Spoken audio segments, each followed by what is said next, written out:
Hello, everybody. Welcome back to the iBug Android Insight Call.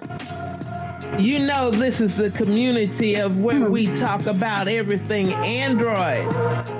Anything and everything that runs on the Android platform is open for discussion. So we talk about everything from the Pixel phone to the Samsung phone to any of the smartphones that run on the Android platform, as well as the tablets from the Samsung tablet, the Pixel tablet, the Fire tablet, even the off-brand tablets that run on the Android platform to your Alexa device. So Lady A is welcome to have a discussion here. All Lady A devices, from the Echo Dot to the Fire TV to your Google devices. So, and that's everything from the Google Home, the Chromecast, anything that works on the Android platform, this is where you are.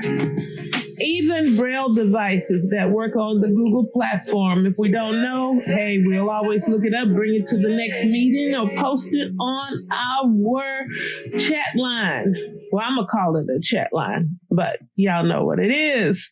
So, welcome. Welcome back. Today is September the 17th, 2025. It is fall season, and we're on the call. I am Ava Caruth. I am your Zoom host out of Houston, Texas, and my co-host. Hi there. Good evening. I'm Hershey. I'm proud here from Central Florida. Nice to have you all on the show. And our Zoom in the background assistant that helps us out and keep us on track. Hello, everyone. Yes. So, y'all, welcome. Let's talk about a little things that iBug got going on. Their movie for Friday night is It's a Dog's Afternoon. Hopefully I said that right. Okay. Dog Day Afternoon. Never heard of it. Read the brief review on it. Sounds interesting. So y'all come on out Friday night. Movie starts at 8. 7 o'clock starts the pre-movie, or 7:15 starts the pre-movie, where y'all have a lot of fun, a lot of jokes, a lot of discussion. But come out and watch the iBug movie Friday night. Usually you have a really good time. But as I said, you're on the iBug Android Insight Call. If you miss a show, or you want to go back and refer to any information we have given out from this point to back in 2020 when we started, Hershey, would you like to tell them how to go do that? Absolutely. So if you have your phone or your computer, you could go to YouTube. On YouTube, type in iBug, I-B-U-G, today. Once you type in iBug today, you'll find a section that says playlist. Under the playlist, you have all the episodes, about 50, 60 episodes or so, of all the shows that we've done in the past. So if we've said something that you want to kind of come back to, you have all the episodes recorded and the links and such in the descriptions as well. Secondly, if you want to send a blank email to us, you could send a blank email to iBug, I-B-U-G, Android, A-N-D-R-O-I-D, Insights, I-N-S-I-G-H-T, the +, subscribe at groups.io. That will add you to our mailing list. And after you're on the mailing list, you'll see if anyone has any questions, or if you have questions, you basically email out to us with your question, and everybody that's on our list will get your question to help you out. Hi, it's Pat. I'm new here tonight. Hey there, welcome. My name is Pat, and there's some music in the background that's interfering with everybody's voices. I don't know if it's supposed to be there or not, but it's a little bit difficult to understand what everybody is saying with the music in the background. Copy that. Thank you. Okay. Well, and also you can go to ibugtoday.org and go to the iBug Android Insight link, and you can also find all our shows there as well. All right, so Hershey, let's do a go around and see who's all in our room tonight. And as you say, if you're new, please let us know how did you hear about us and what Android devices you have. It's Mary Alice from Pennsylvania. Okay. Welcome, Mary Alice. Pat from Thunder Bay, Ontario, Canada. Welcome, Pat. First time in the group.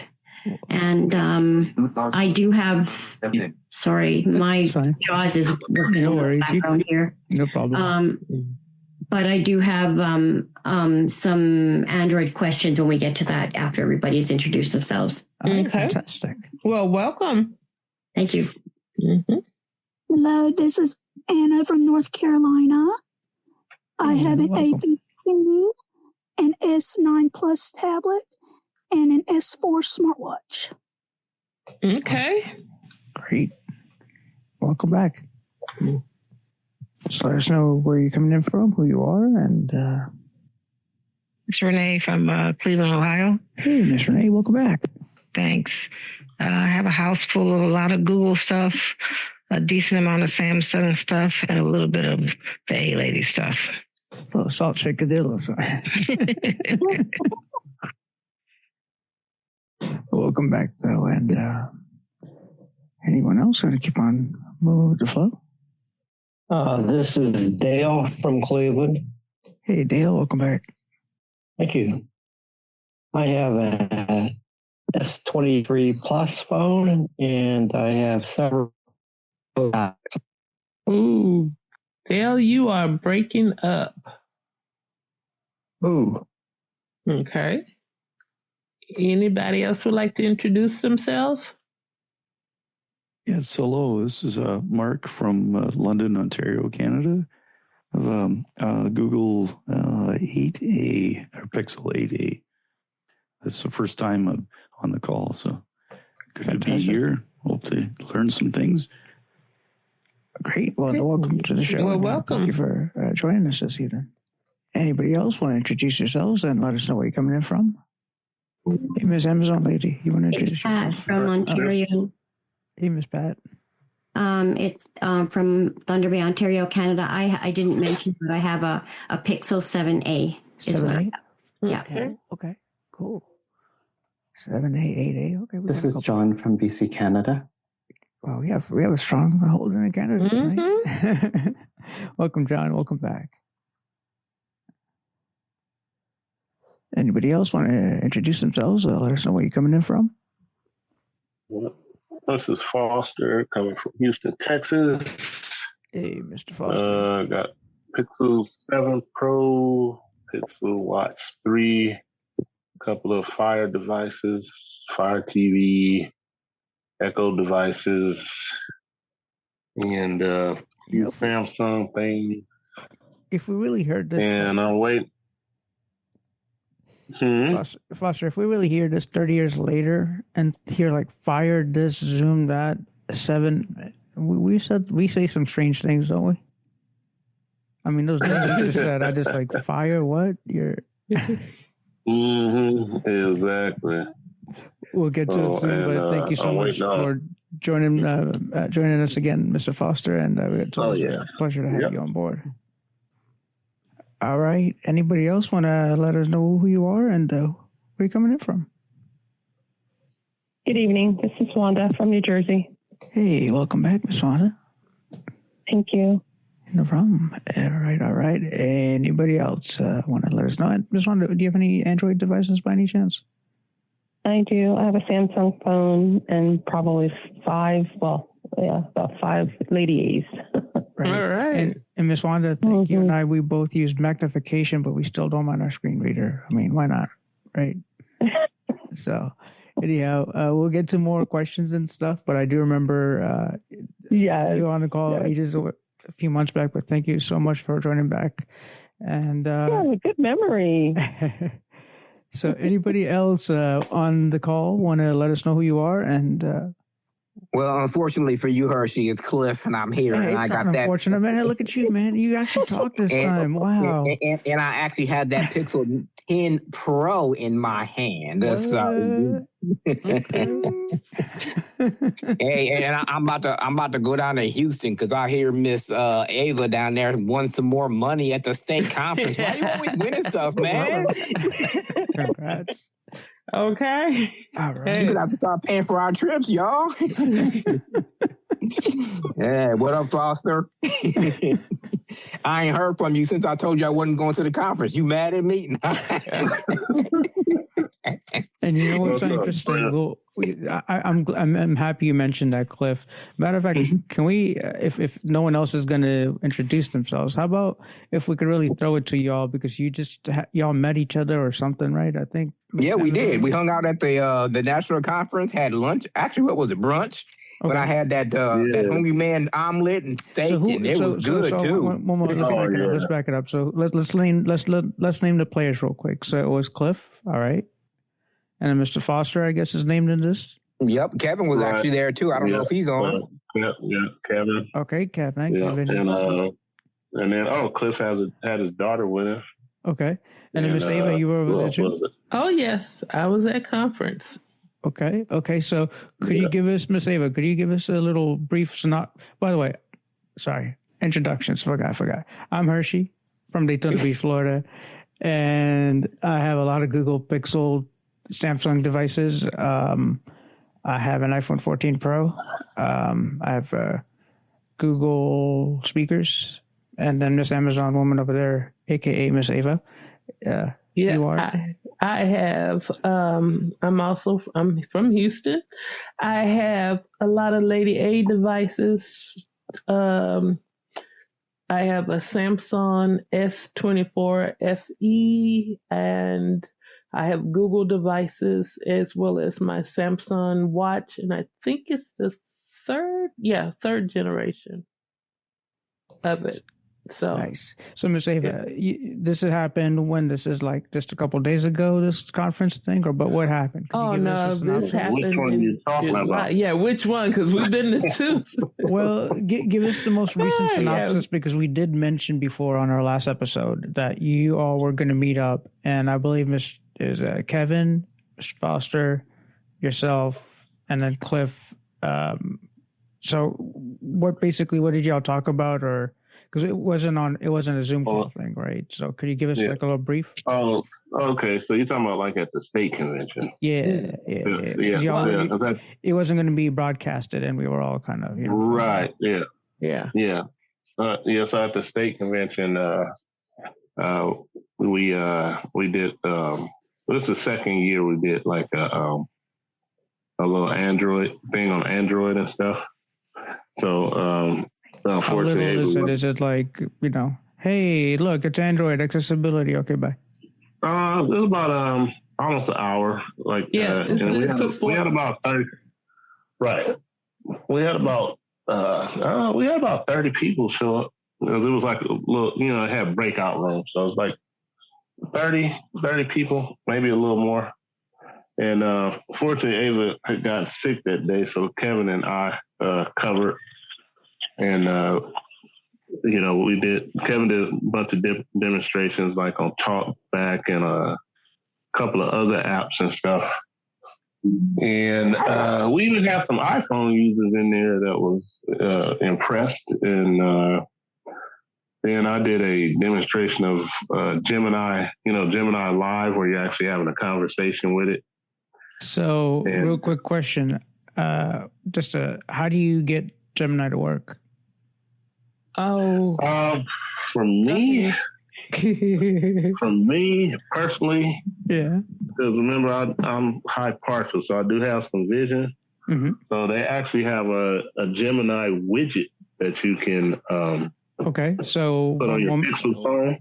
So one quick thing. So you're gonna be a Gemini widget. That's how you get to it. Okay, one second, real quick. And then Miss Ava, how do you get to Gemini? Oh, I don't. Because me and Gemini are not friends right now. Well, and I have a question on Gemini. later on in the show because we are fighting at this point in time. But go ahead, every day. It's complicated. Hold up. All right. So we'll leave the relationship. Hold up. I actually hold down. Cliff, go ahead, sir. I hold down my power button and I say, "Hey, Gemini," or actually, I don't even have to say "Hey" because I'm pushing the button. Right. And I ask her, the question. So, and unlike Ava, me and Gemini, we best friends, cause and it's a lady. She do everything I tell her to do too. I'll be like, look up this address, find this restaurant, do whatever. Right. I think that's my problem. Okay, because see, I got mine as a man voice, and apparently me and him are not connecting. I knew you were going to say that, Ada. See, that's the problem. But no, but no, but wait. If you want something done, give it to us. So, Mr. Kevin, are you in here to put some feedback in this situation? Yeah, but no, I would like Foster to tell the story of what happened when he was using Gemini. When he demonstrated Gemini. Let's just introduce Kevin real quick. Go ahead, Kevin. Yeah. What was your experience real quick? This is Kevin and I was there, but this boss story has to be told. Oh, goodness. And Kevin's holding out. Me and him sit right next to each other at work, and he's been back for 2 weeks and ain't said nothing. So what's this story? Oh, yeah. So one thing I want to remind everybody that this is what the community means to us. This is how this call is built on everybody's knowledge. So this is why I would like to hear these, our great folks that give us the support to come back and back. So go ahead, Mr. Foster. What was this story about? So I went and got my Bluetooth speaker so that way, they could really hear my phone, hear what it was saying without holding the microphone up to it. So I had my Bluetooth speaker. So I was demonstrating it. I said, okay, somebody give me a topic. And they said, all right, somebody said, let's throw a party. I said, well, how many people? I said, 20. Somebody said like 25. So I said, okay, Jibber, I want to throw a party for 25 people. And so since it recognized that we were in El Paso, it started naming off restaurants that had dedicated spaces, to hold 25 people, whatever. All right. And so then after it answered that question, it makes suggestions. So it says you could also ask for, a theme, budget, what type of music, so forth and so on. So I said, okay, my budget's $300. And then you heard a bunch of people was like, man, that's not going to really do nothing. And so Gemini's thinking. So then Gemini comes back and says, you might want to consider having a house party. BYOB, Airbnb, only that. Yeah, it said, you might want to consider having a house party. So then I went ahead and took it further. I was like, so then suggest some places that can cater food. And so then it started naming places that cater food. But when it said you might want to consider a house party, I mean, the whole room just burst out in laughter. It laughed a good 2 minutes. People was cracking up laughing, what's so interesting though, just speaking on AI and some of these questions we'll have, is a comparison of who the people that may still use ChatGPT versus Gemini, right? You mentioned throwing a party, and then I had a story recently.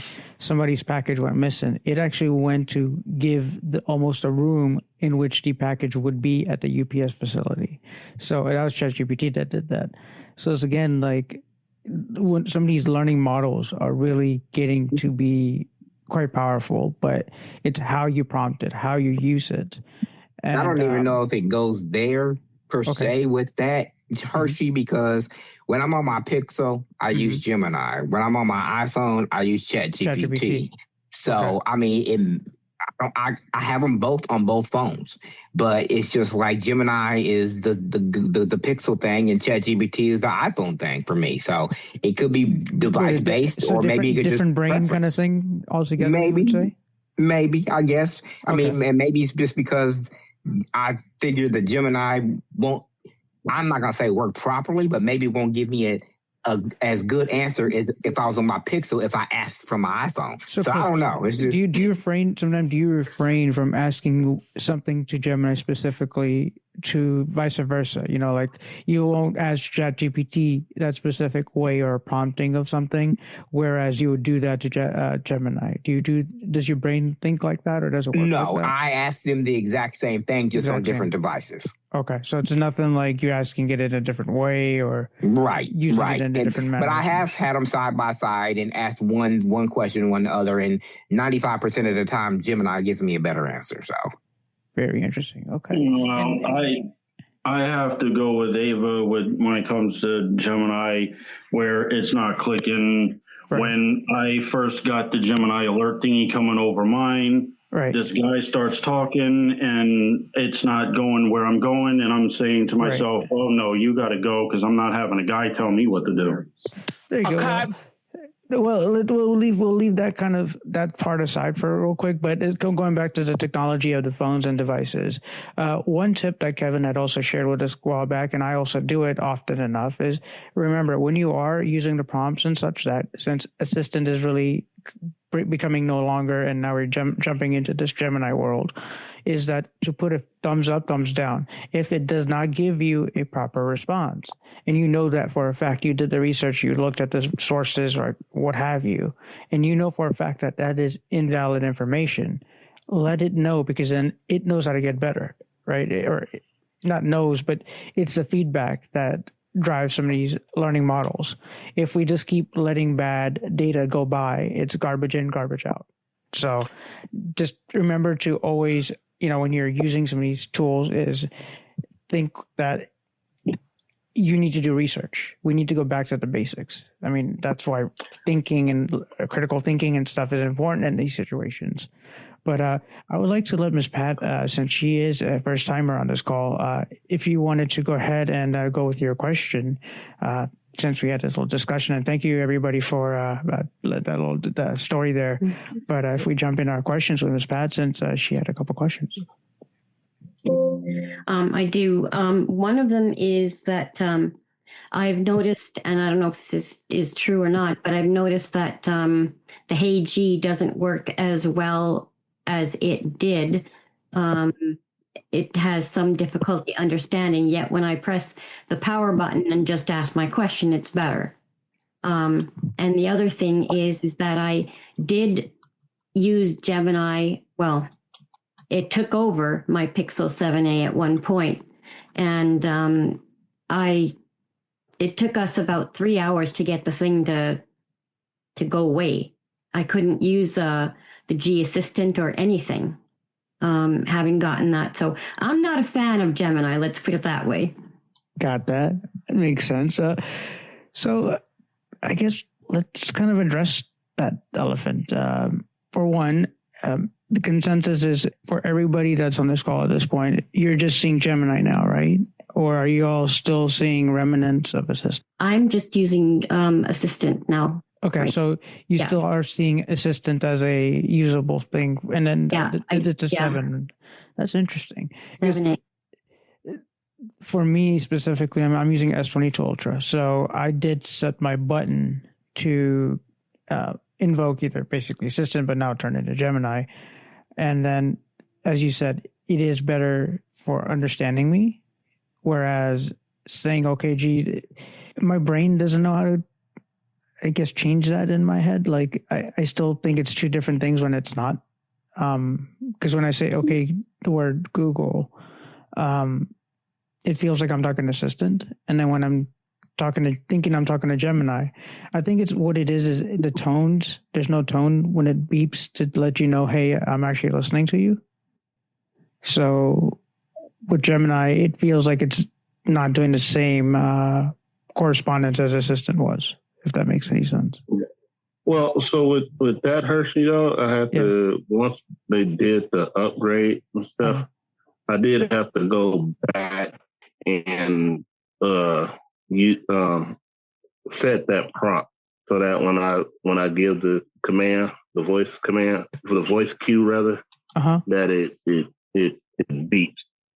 Yeah, so I had to go back and do real that. quick on that? Did you go to the Gemini app, and then do you go to the accessibility settings and then set the tones in there, or are we talking like a prompt that you specifically gave it to do?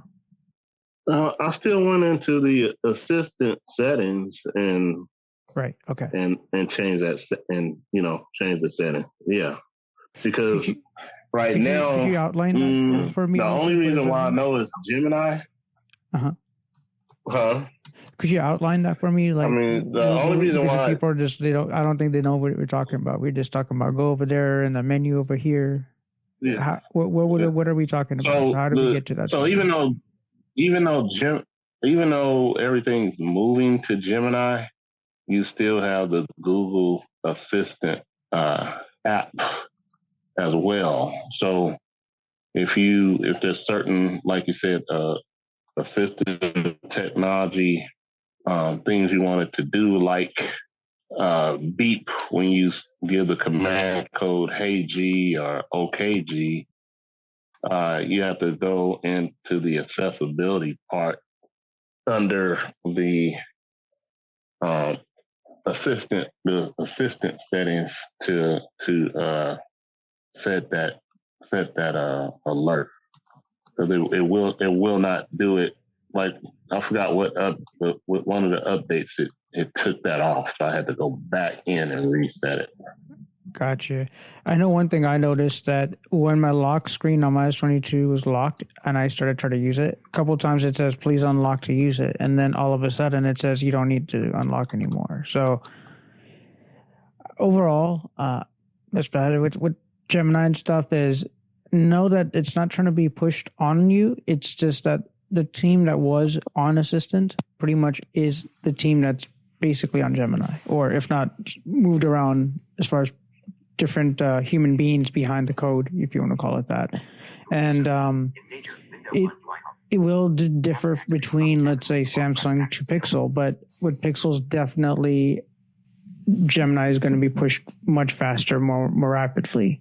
Samsung, they may go different directions because they may not even go the Google route in the future. Who knows? Right now, it's all about who signs the dotted line in contracts. So Apple's thinking Anthropic and Perplexity, and so Samsung. And so, matter of fact, Samsung lenses, the camera lenses I hear the Apple 18 rumors is going to be using a Samsung camera lens. So again, accessibility is what we're here for. We're not here for brand loyalty, technically speaking. And it's what device works for us. And as far as Assistant goes, to what Gemini is, I've been using it a lot to, let's say, do streaming work, creative work, make YouTube videos. Hey, OBS, this, how do I do blah, blah, blah. Or if I'm just trying to get ideas of, we've talked about these ideas today in the meeting. How do I take the ideas that we talked about and give me a great description so that people will find this conversation and, benefit, which is called like SEO, for example. But anyway, thank you for the questions, Pat. And we'll maybe keep answering more questions. Maybe a little bit more insight and clarification will happen. Oh, go ahead. I do have one more question, and that is when I've been going through when I go to the Play Store, and like I say, I'm using a Pixel 7a. It has all these various categories or different things that I can download, apps. And so how do I find out what is free and what is not free? Or what needs a subscription and what doesn't need a subscription? This is Kevin. Go ahead, Kevin. I want to address her first question.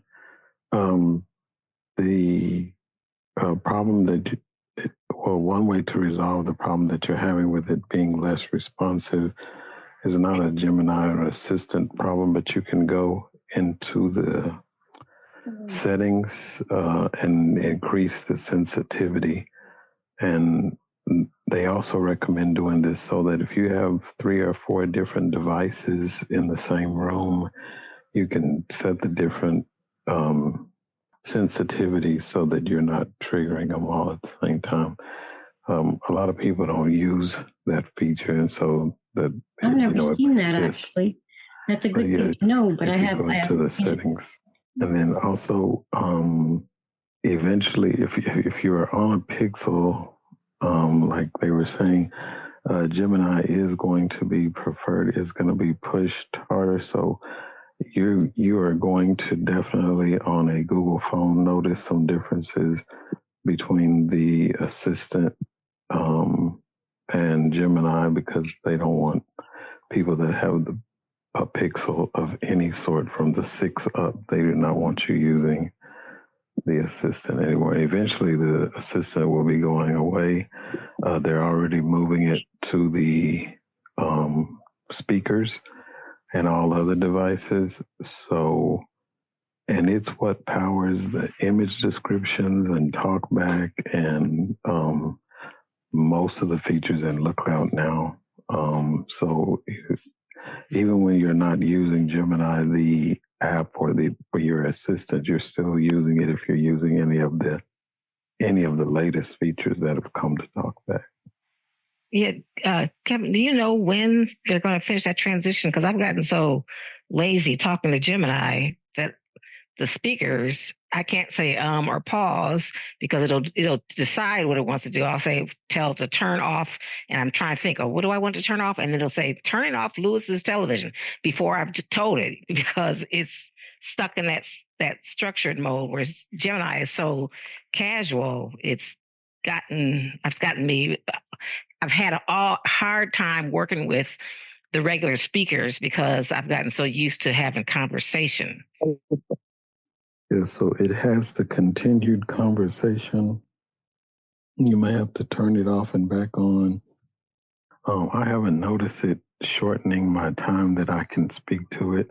Another thing is to go into the Home app and turn on early access. And if you have Nest, to where if you subscribe to all that, then that's one way to get, Gemini on the speakers earlier. But yeah, some of the things you have to set in the Home app, and they have a whole slew of other voices in there that are different from the ones that you can find in the Gemini app.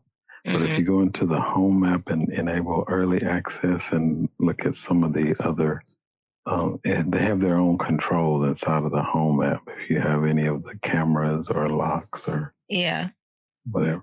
So I'll have to look for that early access. Okay. So Kevin, is there a way to switch from AI mode to just regular search? Like if you're asking Google about a topic, is there a way to just switch it from AI mode to just regular search mode?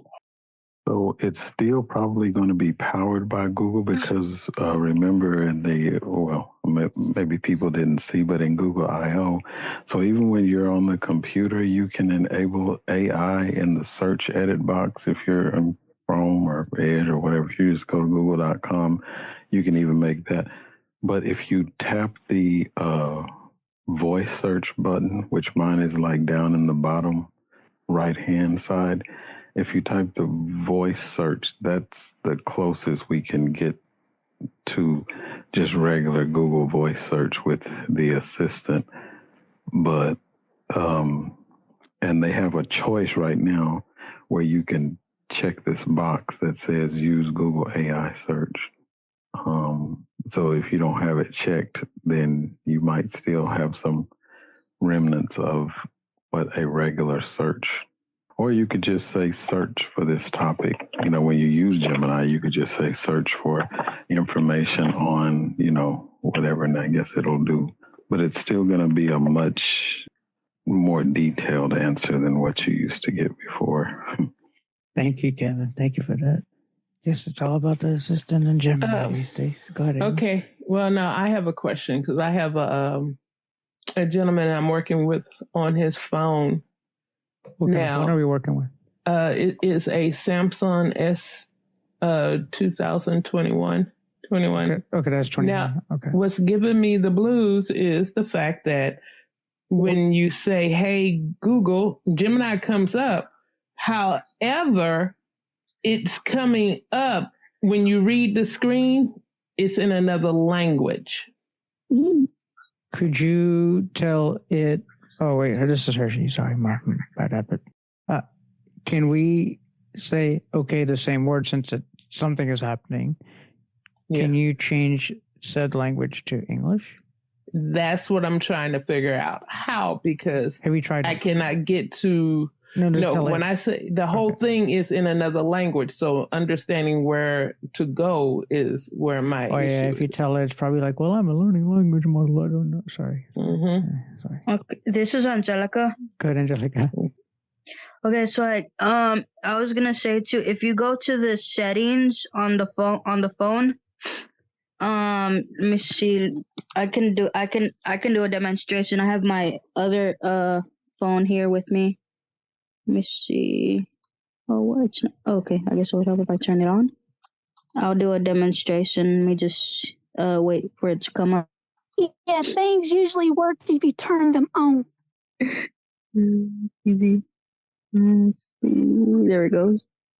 Yeah, this is Hershey, and anyway, with this situation, it is okay. I'm going to.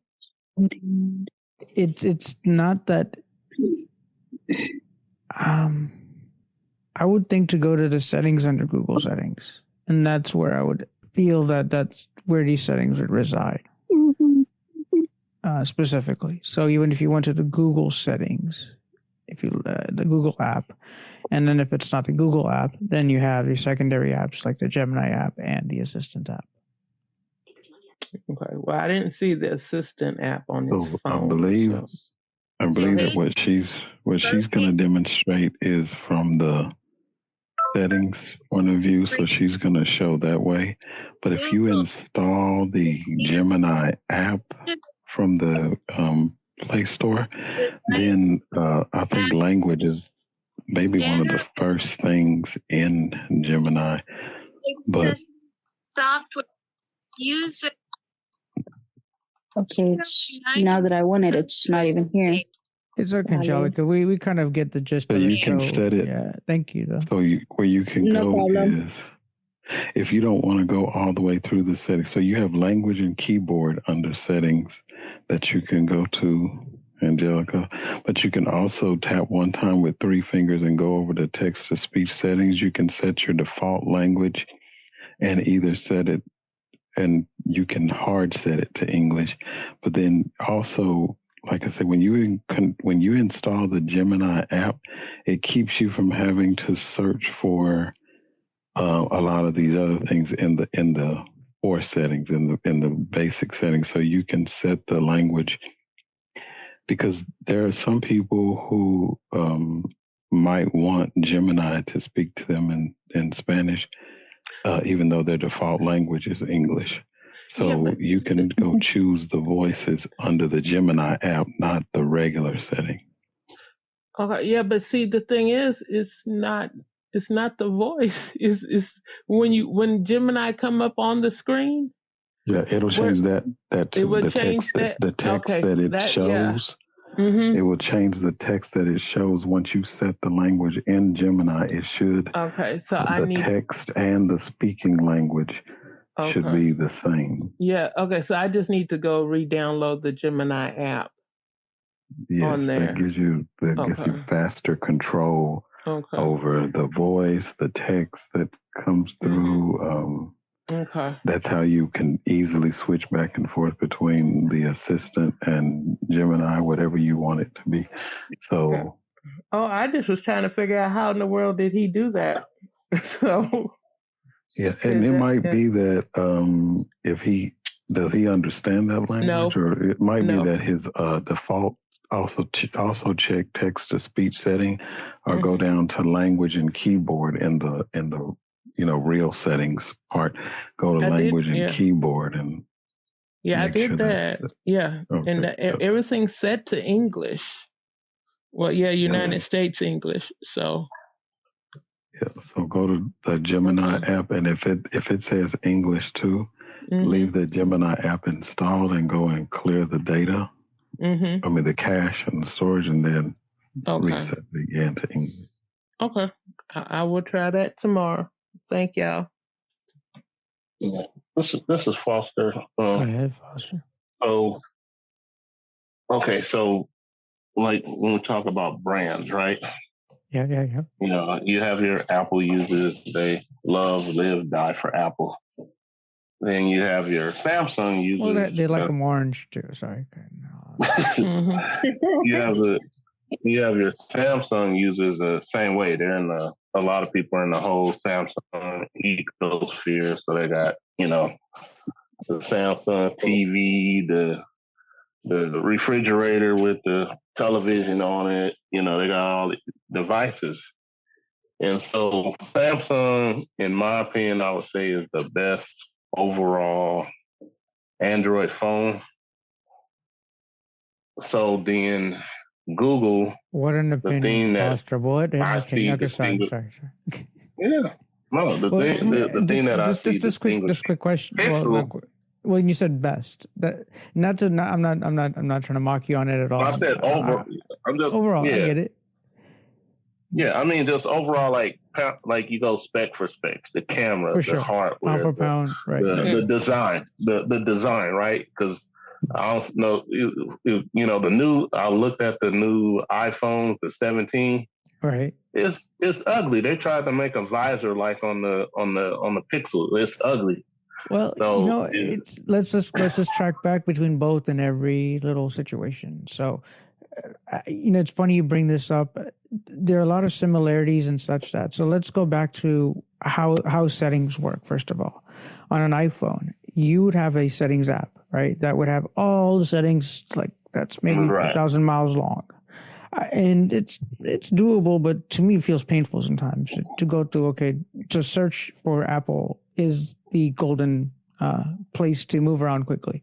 On a Pixel device, on a Samsung device, your settings are a little bit more shortened. I would say Samsung, as Foster alluded to, Samsung being the overall best overarching, they did pay attention to how your settings are laid out.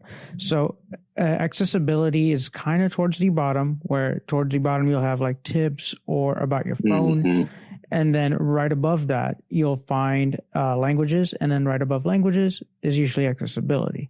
On a Pixel phone, it's the second to last piece. On anything Android 15 or 16, I want to say probably 16 and up. Android 16 and up is all the way at the bottom. The last piece is going to be tips. So if you're ever trying to, you know, guide somebody, how do I get to the accessibility? Go to accessibility, then go all the way to the bottom, and it's the second to last piece should say accessibility. Just in case you may have an issue or something turned off, and you know malfunctions happen, you have sighted help, so you understand where the settings reside. Now, we were talking about settings for Gemini and languages, and we talked about keyboard and that kind of stuff earlier. Keyboard language and whatnot is different. So I've kind of had some people, hey, why don't you try Gboard? It's better with dictation. And they would change from Samsung. So thank you for a couple of people that have migrated because, I don't know, I influenced them on it.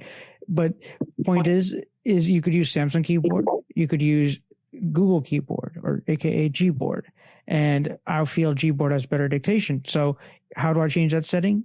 It's under language and keyboard, and specifically when you're typing, it's going to type in that whatever language, you know, you put it in as. So if it's Spanish, it may give you abbreviations or punctuations that are maybe more driven towards Latin languages, whereas the other pieces won't. And I've experienced this by going to India, and in some of the words in English really just got butchered. And it was a fascinating thing to kind of experience. And with that said, the settings on a specific app like Gemini, or let's call it even the Amazon shopping app, the settings are within each individual app. So if you go to settings, if you want to go to settings for Amazon shopping, go to the Amazon shopping app. If you want to go to Gemini settings, go to the Gemini itself, and then look for the settings within the app or app info. But that's just a quick little debrief. And if you have more questions, please let us know. And thank you, Foster. Yeah. Well, the point, just real quick, the point I was making is that Google, with in terms of with everything switching to Gemini, like Google is putting themselves as basically the best AI smartphone out there, and that's the direction I see Google going in. They're positioning themselves to be the best AI smartphone, and like Kevin said, pretty much Gemini is in everything: Google Lens, Google Lookout, right, the photos, everything. And what it is, I think, in my opinion, real quick on this, just to kind of put the bow on it, is that Gemini or any of this, the AI is the operating system now. So we've gone away from clients and PCs or whatnot, or mainframes and how we worked back in the day. And this is the operating system. So if we can make this playground within itself be smarter, because it is a language learning model, it is the operating system, and it is trying to understand us as what is our shopping habits, to giving us the advertisements and stuff, but on a much more powerful level, put it that way.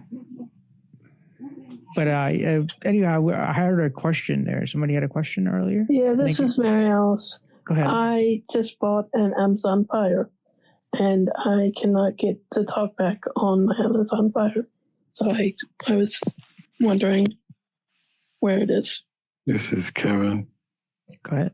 Do you have a Fire tablet or do you have a Fire TV? I have a Fire tablet.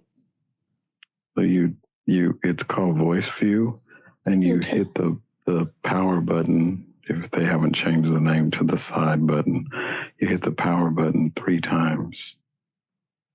Yeah, I've done that. It didn't work, but I will. So if I go? Otherwise, you go to if that's not working, which I've never seen it not work, but if it's not working, you can and you're connected to the internet, you can tap the Alexa button, or you can say, Alexa, turn on voiceview. It's called voiceview. Okay. But you can also manually go to accessibility and turn it on and make sure that the shortcut is turned on, so you can easily turn it on and off, which is the power button 3 times. Okay, thank you. Fantastic. Thank you, Kevin. Harshi, may I speak? Yeah. This is Wanda. Go ahead, Wanda.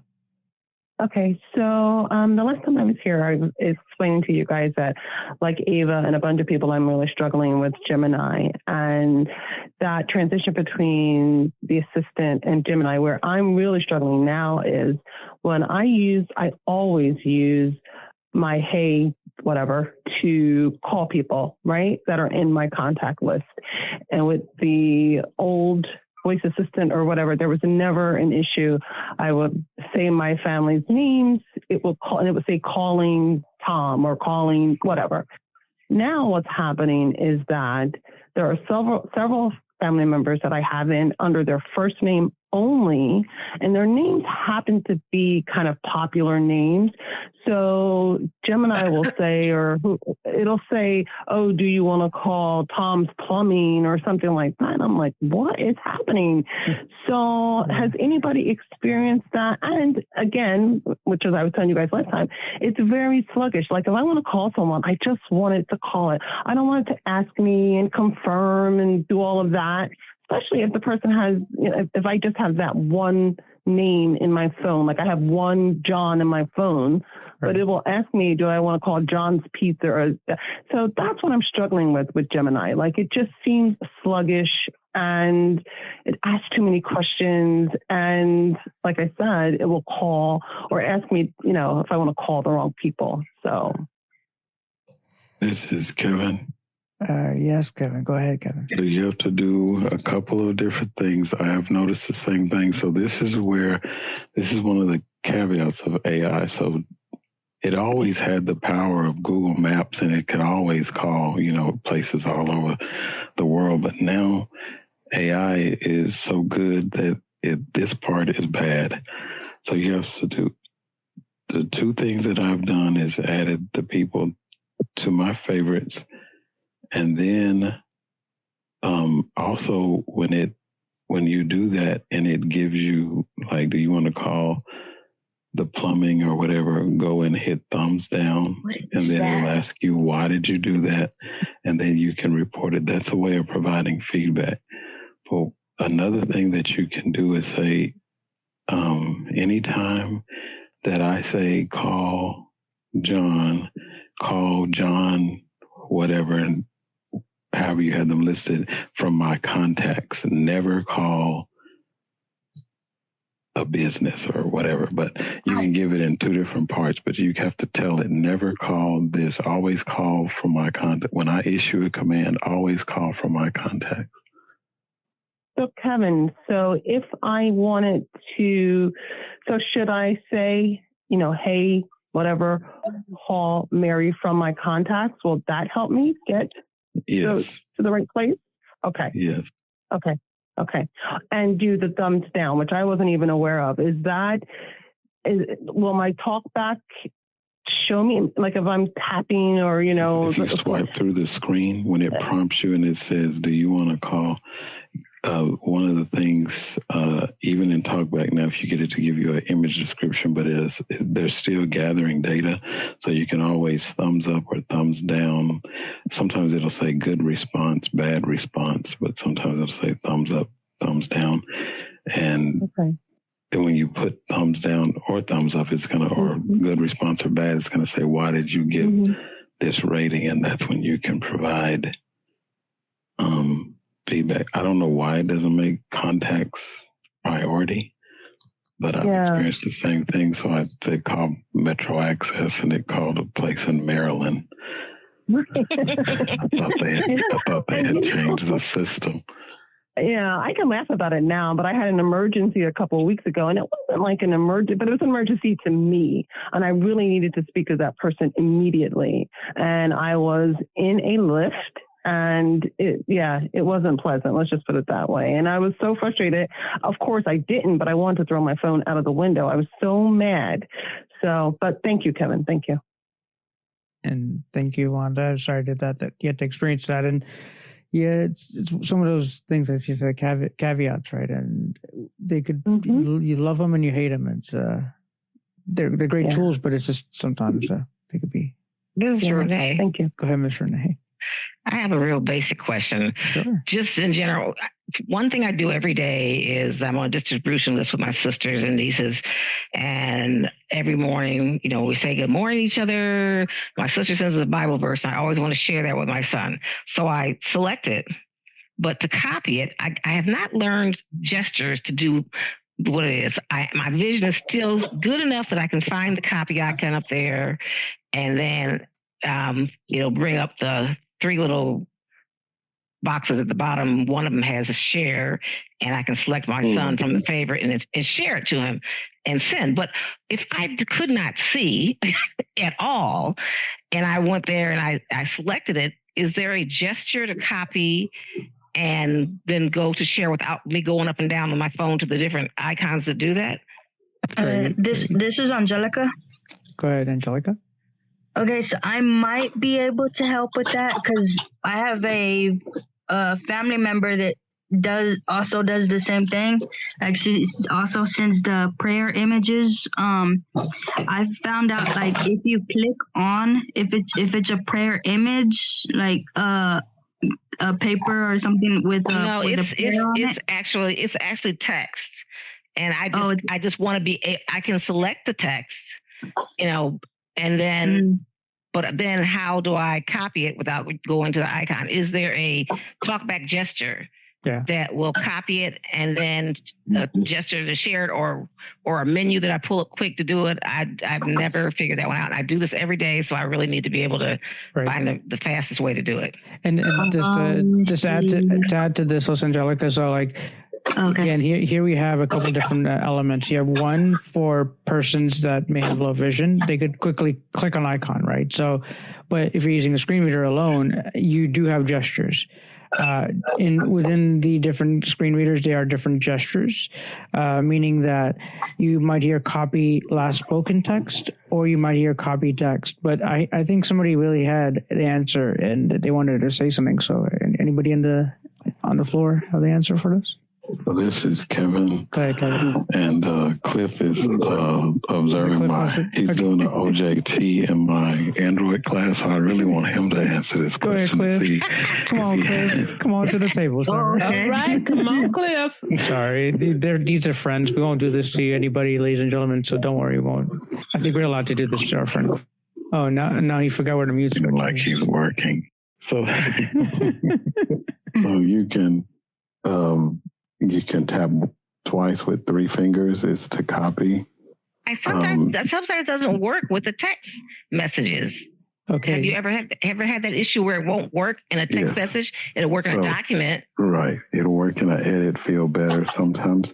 So then what you do is you tap once with 3 fingers, or you can set a gesture to copy last spoken phrase. Okay. Copy last spoken phrase is in the talkback menu. Okay. Another thing you can do, and you can also set a multi-finger gesture to this. You can swipe to the right and up for voice commands, and you can say the word copy. Okay. Or you can use the default Android command by double tapping holding, and it might just take you straight to share. You might not even have to copy it. But if you double tap and hold it, that's the way that you do it when you're not using TalkBack. Well, that's one of the ways to do it when you're not using TalkBack. Okay, but Kevin, that's not working in the in messages, the Google messages, because I've tried that to double tap and hold. Yes, so you use the. Oh yeah, okay. So if you double tap and hold, it's going to vibrate. If you swipe to the right, you're going to eventually get to emoji. But if you put your finger up in the top right hand corner, there's going to be copy, cut something, copy something, something, and then in more options, there's going to be a share. You can share it directly, or especially if you have a hyperlink. But if it vibrates, the menu is available. So if you double tap and hold, it does not vibrate. I can tell you. If it does vibrate, then just tap once and then go to copy last spoken phrase. Okay. That's a good one. Okay. And this is Hershey. Miss Renee, my best friend honestly is copy last spoken phrase, because if I hear it, I got it. So why I use it? Let's just say I'm gonna in a minute. I'll go on our iBug Today website. If I wanted to copy the website, let's just say I tapped on where the address bar says the website, so ibugtoday.org, and I wanted to just copy that link, and I don't want to. I just want to hear that whole whatever screen reader says. I want to copy that. About to take him out. So I hit a quick gesture on that. Come on, man. One second. Mute, Foster, mute. Oh, sorry, y'all. So I can see that working. Now, the other thing with messages is when I use my speech to text, to type a message, the send button is like on the next row down, swiping. Is there a gesture to send, or a faster way to get to that send button, or do I have to swipe through 6 things before I get to the send button all the time? If you are on the Pixel and you know that your text message is correct, you can say the word send. You don't even have to pause or anything. If you say send, even if you don't mean, if you wanted to print the word send, but you say send, it is going to send it. Or without me saying the okay word? Yeah, so if you type, you say, hello, I'll join the Android call in about 20 minutes. Send. It is going to send the message. Yeah. Oh. Sometimes Thank you for that. I notice you have to say twice. I mean, like I use it on Discord, let's just say. But I'll go ahead and say whatever I have to, and then I'll say send twice. And it won't put in send, but it will make sure that I don't have to go find buttons or swipe. So I go hands-free because of that. Okay. And this also works like in other apps. Like if you're searching for a product in the Walmart app, you can say search, and it'll tap the search button or whatever the button is. Submit, search, go. Okay, that's good to know. And this is a Pixel only feature, so that's the up and downs of all of these. Each brand, Samsung will do their thing, and Samsung keyboard it gets confusing. But Copy last spoken phrase works on both. Just to come back to that real quick, because if you hear the screen reader say it just on an image, you could at least capture like a website, an email address, and then when you go to Gboard, Gboard's clipboard is really good at extracting, let's say, just a website, so it doesn't say all the other gibberish added to what it said, like all together as a screen reader would. And so it could extract emails for you. It could extract websites for you quickly. Really powerful tool for just powering to productivity. But thank you, Ms. Renee. Thanks. No worries. And more questions, thoughts, please feel free. This is Valencia. Hey, Valencia, go ahead. Welcome. Hello. I got on late, so hopefully no problem. I'm not bringing up something that you always spoke about. But we'll go back. I'm curious to know about how the YouTube Music subscriptions are. I'm assuming there's like a month-to-month subscription, and then maybe like a annual, and maybe like a family sharing one, and what the costs are for those. Wonderful question, and I got that one. Okay. It's Foster. Pass the football, and you better run fast. All right. Yep. You gave me the lateral. So you talk about just the YouTube Music subscription by itself? Yes. Okay. What I recommend is go ahead if you get YouTube Premium. YouTube Premium family account gives you up to 6 users, and you get YouTube Music automatically as a part of that. So it runs about $25 a month. So Foster, what you're saying is you're going to give us one of those 6 subscriptions so we don't have to pay for it, right? Hey, that sounds good. Look who woke up. Oh, yeah, look who woke up now. Look who came back. I was working number 1, and number 2, I couldn't answer that question because I changed it to something else. Hey, but good, I woke him up. Okay.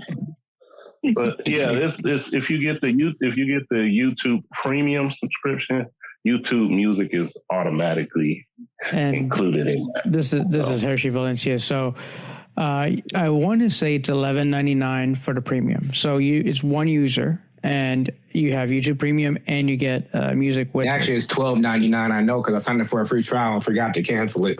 All right, so $1 higher, $12.99. So plus tax. Out here, I'm at 6.5. It may vary in your states, so it just depends on your state. And then the other one that I have also tried out with, as Foster said, the family, $25.99. I want it's $26 basically or something. Taxing plus tax. Again, having multiple users is useful, so everyone could split. That's like $5 per person in a way. And it does not mean that what Cliff is watching, he knows what I'm watching. It's each individual account. I could make a brand new email, and that brand new email has nothing to do with my previous emails. Yeah. So a couple of positives, and I haven't had the family account for I don't know how long. Mm-hmm. But nice thing, having the personalization is great. Being able to share is great. And also, you might not think about this, but if I buy a Google book, everybody on that family plan can listen to that audiobook. So there's a couple of pluses there. The one thing I have to take caution that happened to me is my sister was putting something on her calendar, and somehow she and all her stuff ended up on my calendar. So you might want to be careful about that if you do the family plan. Yeah, you got to make sure that you're selecting your individual calendar, not your family calendar, because there's 2. There's your individual and there's a family calendar. Yeah, well, I share calendars with my husband. We share, since he does all the driving. We share, but I don't need to see all my sister's doctor's appointments or anything like that. Right. So, and it is a great family feature because I pay for. Well, me and a buddy of mine share the cost of NFL Sunday Ticket, but there's 4 other people who benefit from it, even though they don't watch football. It'd be like, oh, I got all these games on my YouTube homepage. Well, get away from me because you didn't help pay for it. But yeah, it is a great feature. Like you said, music, books, apps, whatever, you get to share them. So. And no commercials on YouTube. Right. Exactly. And with that said, some of the stuff you'll find on YouTube, what's happened these days, let's just go back to what's the difference between all of these. With YouTube Music alone, I do believe, and I remember reading some paperwork, kind of EULA, it said there's a YouTube Lite. I'm not sure if there is a price plan for just YouTube alone. It might be maybe $7.99 or something like that at this point, just to have YouTube Music alone. And maybe between the family, because again, I haven't been on the other end of it since I have the family at this point. Just note, if you have, let's say, TV shows, podcasts, things that you listen to on YouTube, you will find them also on YouTube Music. So what is happening to YouTube these days is they'll make a playlist called a podcast playlist, and those podcast playlists also get shared over onto YouTube Music. So it would be something that could be audio and video, but it's having something that you like listening to, or frequent every day, every week you listen to some podcast. Just note that you have media on both ends. The other piece, not to get confused with, is YouTube TV, which is nothing to do with any of the two services that we've mentioned. So YouTube Premium and YouTube Music is one entity, and then YouTube TV is about $82 plus tax. So but the family plan carries over, because I have my family on. We started out on when they had Google Play Music, when it was called that, and those same family members, when I got YouTube TV, they had access to that as well. So that it's like if you have to select your family members, they have access to your YouTube Music, your YouTube. One thing I've noticed, Ms. Renee, YouTube TV. One thing I've noticed, Ms. Renee, about that though, like YouTube TV specifically, I have a friend that's in New York, and he has it. But since I'm in Central Florida, it's the two zip codes are different. So it's going to try to show me what's going on in New York news rather than the Central Florida news broadcasters. You can't be out of your area more than a certain number of times a year, right? Something like that. All my family members are within 60 minutes of each other, right? So it's not a big deal. And that's a differential there. So if I were to be in Jacksonville, I wouldn't have I'd be in North Florida's territory, not Central Florida. So within even YouTube Premium and stuff, that doesn't make a difference. So you could have YouTube Premium, and you could be in any state, not any country, but you basically are your own individual person. YouTube TV, you have to be within your actual family to really benefit from that kind of thing. And again, it's about $11.99 or $12.99, excuse me. Let's call it $7.99 if there is a light version, and $25.99 for sure for the family plan. But thank you, Valencia. Great question. Thank y'all for your answers. Go ahead, Foster. Another thing too with another thing too is if you have the YouTube Premium. Google YouTube. What is a Google YouTube? If you get what is Google YouTube? Well, if you have YouTube Premium, okay. I'm trying to talk quick. If you have YouTube Premium and you get, say, an Android TV, Google TV, the Google TV not only has Google TV is the only one that has the YouTube Music on it. So none of the other streaming devices carry the. So if you're telling me if I get a hardware device and the Google Stream. Yeah, you're talking about a Google Streamer hardware device that is $99. It's called the Google Streamer, is what the device is called. So if you get that, you get YouTube Music with it for free. And one way I've used that on TVs before was even though I have the worst vision in my family, I'm the one that ends up doing all the slideshows of pictures for parties and funerals and everything. So being able to pull those up on YouTube, I just upload the movie version of the slideshow to YouTube and have it running on the screen while a party's going on or a funeral or whatever it is. And that's nice to be able to just pull that up there. And my husband created a family folder, so we've kept a history of all those in there so family can always access those. So this is Hershey, Ms. Renee. Could you step back a moment? How do you mirror something that's on your phone on a TV or something like that. I mean, you just there is. Let's just step back a little bit. Well, there's more than one way. I don't know. Can you still cast? I mean, I used to cast. Okay. So what does that mean? Like you go out fishing, you throw like a pole out there. There was a little icon up there that you could cast to your TV or cast to some other device. But there are also ways to mirror and stuff with your PC and creating that link. My husband has done it because he puts stuff up there all the time, but I don't cast anymore. You should. Why not? I mean, it's just fun because the thing is, if you're alone, you're trying to get media to the TV that has all the speakers, and all you got to do is when you hit that one button, your TV turns on, and even the speaker turns on with it. You won't break anything. Let's just say. Sometimes that is so useful because let's say we talked about the word cast. So she mentioned that she casts it through YouTube. I will open up my YouTube Premium app. I will go to, let's say, something that I made on my channel or what have you. And if I find the cast button, double tap it. When I cast, I have options. If I have YouTube Music, then it's only going to go to my speakers. So I may have Nest audio speakers, and that cast is only going to go to my speakers. I do have a Nest Hub, which is a display, like a 7-inch screen tablet-looking thing with the speaker on the back. And that specifically casts stuff that's come from YouTube. So there is a difference because YouTube Music likes the other one, whereas on the YouTube Premium or just regular old plain old YouTube video, it will cast to speakers or TVs.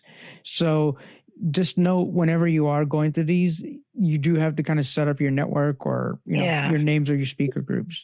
But how have you noticed that lately when I'm playing music, say I'm playing music in my office and I'm going to the kitchen, I'll say, tell it to play it on my kitchen display, and it says, okay, I'm doing it, but it doesn't do it. That's been yes. And I noticed this maybe the next past month or 2 months, maybe let's call it. It says it's playing something, like it doesn't shift over though. Like you tell it and it says, oh yeah, okay, I'm going to go play Bob Marley jamming. And it's like, it used to do that perfectly. And lately it hasn't been. I'm guessing it's because of their transition period. Growing pains. Yeah. That it's going to eventually switch over, but. Because just to kind of get that, I like how you brought that up because, like I said, different speakers. Because when I sometimes sit there on YouTube, well, I want to play that on the speakers. It won't. So how do I get it to play on my speakers instead? You go to your Google Home app. You go to that, let's say, the Nest Audio speaker, and we'll call it Bob. We'll go to Bob the speaker, and on Bob the speaker, there's a thing that says cast on there. When you hit cast on there, you will bring talkback, and everything that you're hearing as you are on your phone now gets shifted onto that speaker. So it's almost like having a Bluetooth speaker, but you're doing the cast thing within the network, right? Your Wi-Fi, because your home, your phone is connected to your home, and your speakers, it's like your hand and your legs dance kind of thing. But with that said, there's many different ways to do these things. Hardware device, Google Streamer device. It's kind of like the Fire Stick. It's kind of like the Google Apple TV box. It's well worth it. It gives you a synopsis of all yours. If you have a Netflix account, a Hulu, a this, or that, a Pluto, it will give you what you really like watching. And for casting stuff like this, it is useful because I could then have a dumb TV become a smart TV and not worry about having to deal with all this technology. As long as it has HDMI, which most TVs to this date have HDMI, you plug it into the wall. It has a couple button functions. You have a screen reader, aka TalkBack. You could watch your content from your phone to your TV, and again, you could use it for events like your family events, putting a photo album up, putting Google Slides, photos, etc. And you, as a blind person, can set that up. It does not mean that you're restricted. It's just you don't have the steps. You have Gemini Live we talked about this evening. Hey, what's on my screen? Hey, can you audio describe what's on my screen? Wham. Guess what? Now you have your audio describer in your pocket. So just saying, there's hope out there. Questions, thoughts, concerns? Yeah, Hershey. Go ahead, Kevin.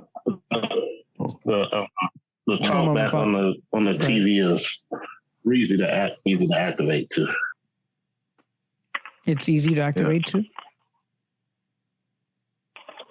I just wanted to say that back to Renee's original point that if there's no reason, and I have the cast devices, but even if your TV is running a proprietary smart TV app, there's going to be a YouTube icon. So there's no need to cast if you're trying to do what she's talking about, like running a video playlist for a party or funeral, or just running pictures of cats is what Google always uses when they're demonstrating some new features. Dogs. Yeah, pictures of guide dogs. You yes, just Kevin. click on the icon, whether you have speech or not, and just go to your playlist. But there's no real need to, like on my Fire TV, casting is not an option unless I use a Fire Stick. But the casting is not going to be so while because they take it away and they give it back. So while there's a YouTube app available for Fire TV, that's your only choice unless you decide to hook up a Chromecast device. But so there's no need to cast if you already have the app on your phone, just like Netflix. All those have casting, so does Hulu. But if you have the app on your TV, just use the app that's built in. Thank you, Kevin. And go ahead, Foster. You had more to say. I don't want to cut you off there.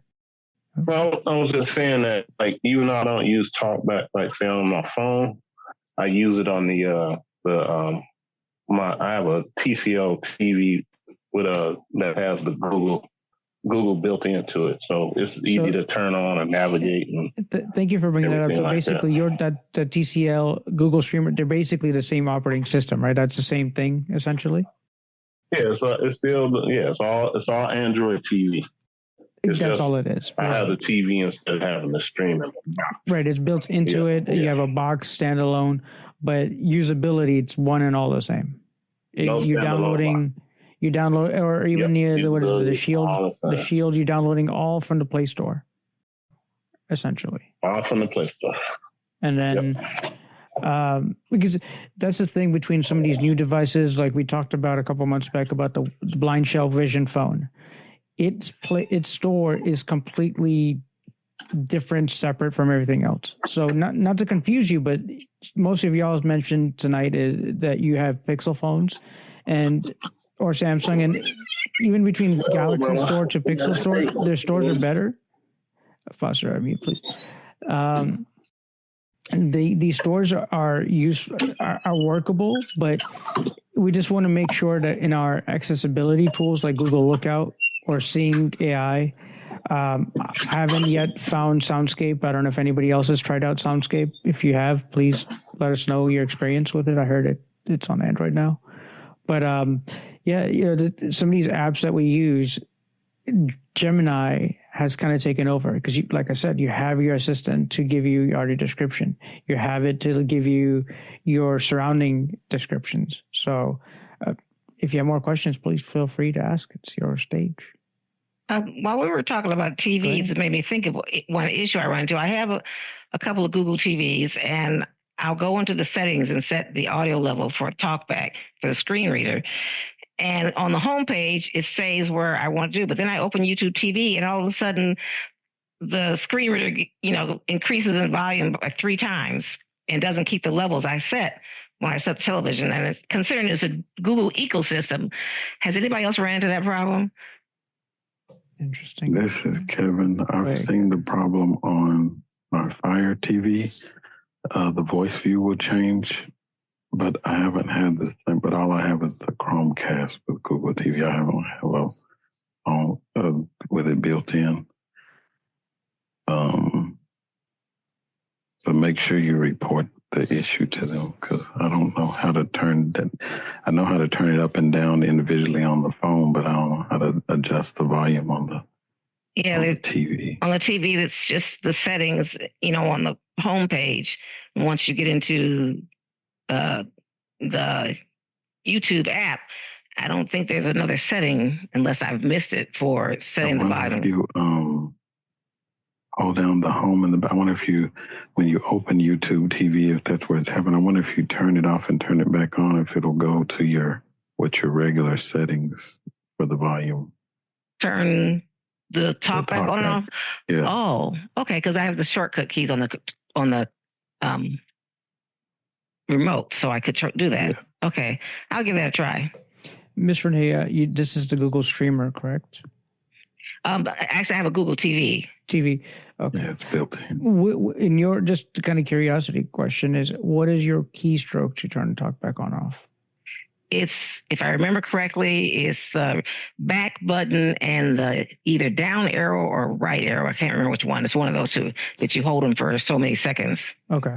I think that's sometimes, I don't want to say that is the keystroke or the keypad holding, but I've seen that same thing. So down and the back button typically will turn on screen reader on most televisions and such that. On a Fire Stick, it's the back and home buttons, I want to say, or menu button, excuse me. So you have the home button in the middle, and then to the right is a menu, to the left is back. So if you hold down those two buttons, typically, I ran across one when Wi-Fi was bad, that the voice view should turn on. And that's on a Fire Stick. Yeah, that's a setting in my TV. It's in the settings, and I can turn that shortcut on and off. Right. But you can see, it'll tell you what it is in the settings. Is with all these TVs, like LG does its thing, then Samsung does its thing, and Sony does it. So yeah, sometimes it gets confusing. But thank you. Thank you for that. And more questions, thoughts, please feel free. It's your stage. This is Kevin. Go ahead, Kevin. I wanted to go back to, I think her name is Pam, one of her questions about how to tell if an app is free or if it has a charge. So when you swipe to the right or left and you come to that app, it will tell you if it's a charge, if it's a $9.99 charge, or if it will say in-app purchases, like a game where you can purchase coins and chances like that. It says in-app purchases.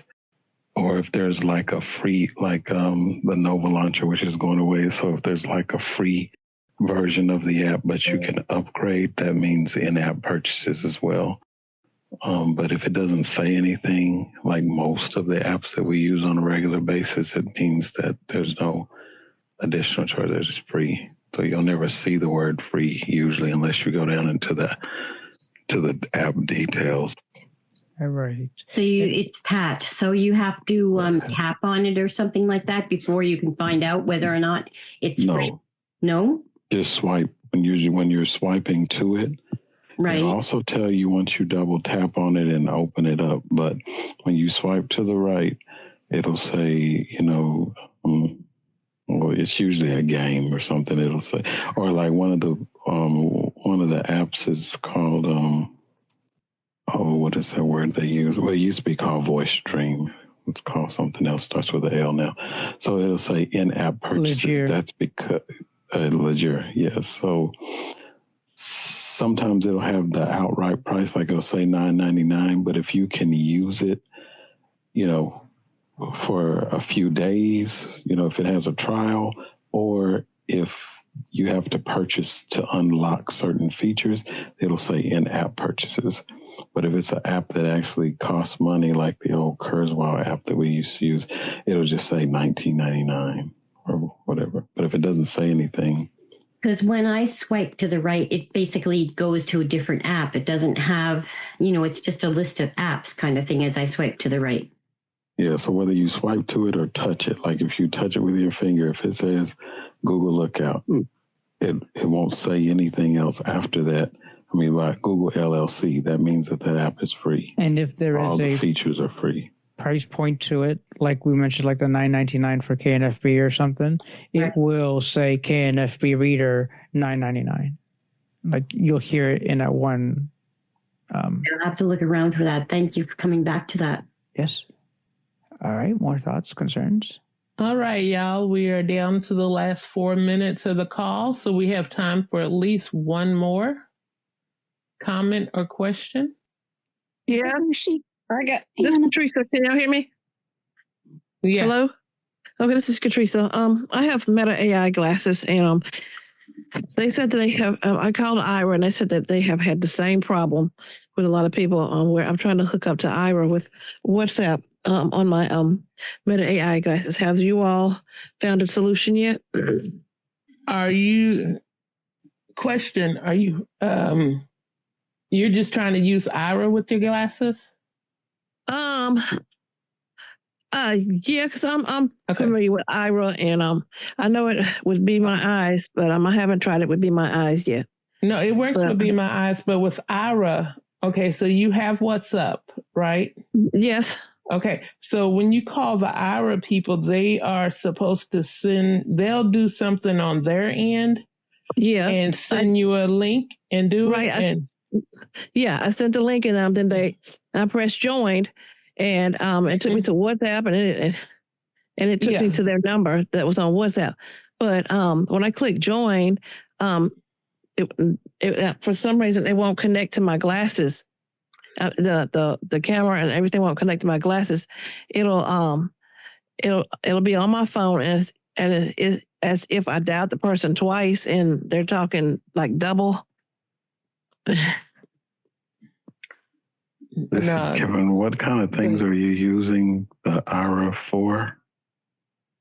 When you go through WhatsApp, what do you want to use, or what kind of task? I want hands free. Like I want to be able to do other things with my hands and have them to see. But I'm saying, like, are you trying to get a description or something? Like, what do you want? I had arthritis with my hands, and so like if I want to read, if I wanted to do something faster, like look for some canned goods, but I wanted to kind of do it faster with a sighted person on the other end. That's what. Or if I if I want to see if this pen writes, and I want to use it hand free. So I was just asking because I would use the Meta AI features and use Be My Eyes, since it's basically, I mean, it is a third-party app, but since it's built in and the experience is smoother until they get the kinks worked out, if they ever get them worked out with Ira, I would stick to Be My Eyes, because even though they're not bonded and all that other stuff, so don't show them your credit card, but I would just use the built-in features. I mean, the built-in Meta AI can recognize your canned goods and all that other stuff if you tell it what you're looking for, but also just getting one of the volunteers on, because you don't have to worry about the double talking and the overlapping and some of those things, and hopefully they'll get the Ira thing worked out. But it's been a year and they haven't gotten it worked out, so you might as well just stick with what works. And the live AI makes it easier because you don't have to keep asking that question over, and you can choose the live AI. With Meta. And also with Be My Eyes, you can go in there, so you don't have to use one of their volunteers. You can get a friend or somebody and have them set up on there, have like your own little community group of people you call that you trust, that you can call as well. What about Messenger? Doesn't Meta AI use Messenger? Because I saw a Messenger app. Yes, it does. Yeah. Yeah, and those it does are considered everything. First-party apps because that's all Facebook. Well, Meta now, so you can call them on WhatsApp, Messenger, or Be My. Okay. All right. So I hope that Ira can do that, because I'm glad I don't have a paid subscription. Somebody else. I'm under another organization that pays for my subscription. It would be nice if they would hurry up and get that kink straightened out.